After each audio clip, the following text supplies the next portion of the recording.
ကိုပိုင်နာဘာမှမရှိဘူးဆိုတဲ့စကားရဲ့အားလုံးကိုထားခဲ့ပြီးတော့သွားရမယ်ဆိုတဲ့စကားရဲ့ကိုဆက်ပြီးတော့တွေး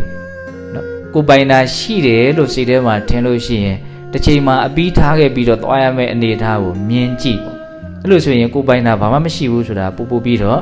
ထင်ရှားလာမယ်ပေါ့နော်ဘုန်းတော်ကအကုန်လုံးကိုပါတော့အခိုက်အတန့်လေးပဲတွေ့ရယုံကြုံရယုံလေးပါပဲဟုတ်လားကိုပိုင်တယ်လို့လှုပ်ထားတဲ့အရာလဲသူများလာပြီးတော့မတရားသဖြင့်လူမယူယုံလေးလောက်ပါပဲဟုတ်လားတော်မှအခက်မသိရင်လူယူလဲခံရတာပဲ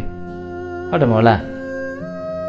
အရာအလုံးကကိုမပိုင်ဘူးဆိုတာကိုထင်ရှားစေခြင်းလဲဆိုရင်ဘယ်ချက်ကိုစဉ်းစားဖို့ဘုံဘပြောလိုက်တာတော့တစ်ချိန်မှာအပြီးစွန့်ပြီးတော့ထားခဲ့ပြီးတော့သွားရမယ့်အနေအထားကိုမြင်ကြည့်လိုက်ပါအဲ့ဒါဆိုရင်ကိုမပိုင်ဘူးဆိုတာဘာတော့ထင်ရှားတယ်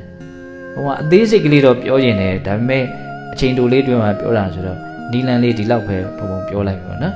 တစ်ချိန်မှာထားခဲ့ရမယ့်ကိစ္စကိုသာပဲနေစဉ်းစားမပိုင်ဘူးဆိုတာထင်ရှားလိမ့်မယ်ပေါ့ဒါကိုပြောချင်တာဟုတ်လား